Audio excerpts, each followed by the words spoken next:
Please get ready for a dictation of part 2 of an address by the President of India at the convocation ceremony of NIT Roorkela, March 21, 2021. 5 seconds. Start. I would suggest that throughout your life, you should always look at the famous talisman of Mahatma Gandhi. Recall the face of the poorest and the weakest man or woman whom you may have seen and ask yourself if the step you contemplate is going to be of any use to her. Will she gain anything by it? Will it restore her to a control over her own life and destiny? I advise you to never judge your success only in terms of material gains. You don't have to limit yourself by the pressures of conventional notions of success and societal pressures. You need to figure out what you really want to do in your life. Choose to do what gives you satisfaction and meaningfulness. Do what takes you closer to your aspirations. Do what makes your families proud of you. Plan for yourself a fruitful and productive path ahead. Dear students, this is also a moment of joy and satisfaction for your families and friends, guardians and mentors who have been of immense support in your journey. I congratulate all the degree recipients and medal winners present here today. I am told that out of 7,116 students studying here, about 1,518, that is about 21%, are girls students. I noticed that out of 7 gold medals today, 3 have gone to our girl students. As the President of India, I happen to be the visitor of about 150 central institutions. In most of the convocations I attend across the country, I notice that our girls are outshining our boys and winning more gold medals in liberal arts, humanities, medical sciences, law, and several other areas.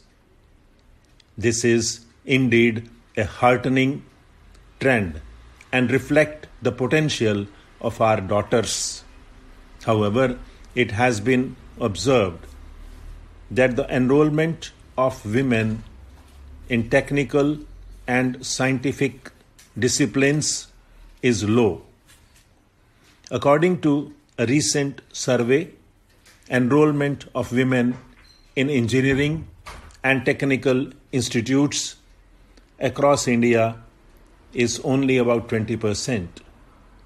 Our girls should be encouraged to pursue technical education and excel in the same manner as they do in other areas.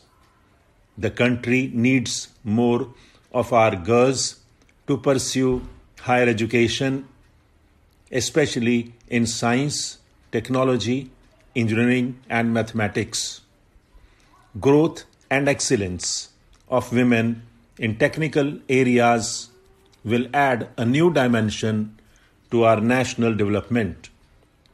It will promote gender at the higher levels in the field of science and technology.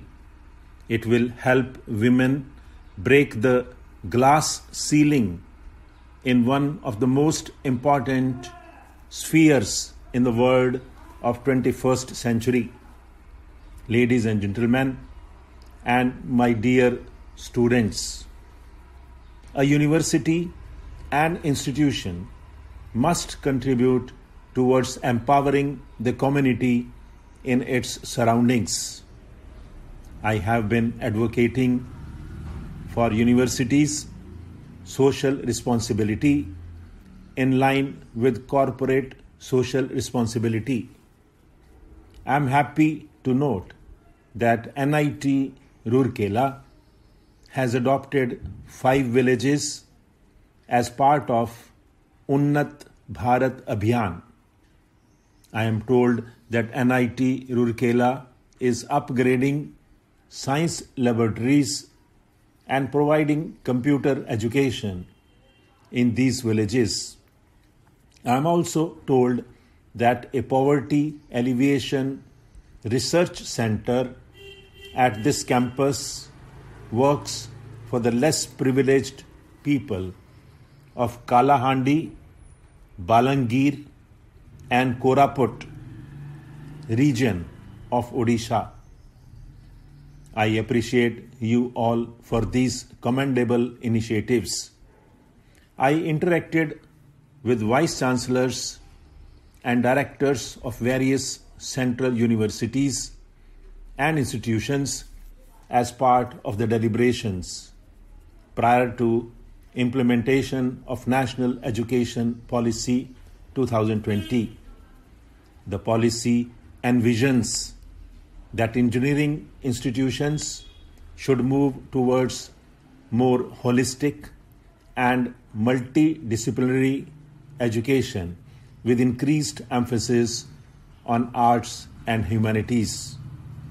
I am happy to learn that NIT Rourkela has already adopted this approach to a certain extent.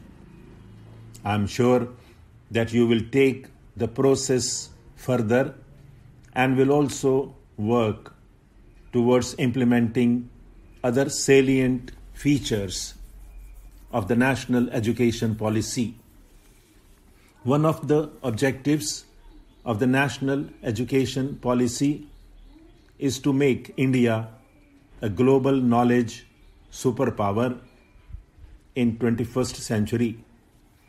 Institutions like NIT Rourkela have to play a major role in achieving these national aims. I once again congratulate all of you and wish you a happy, successful and bright future.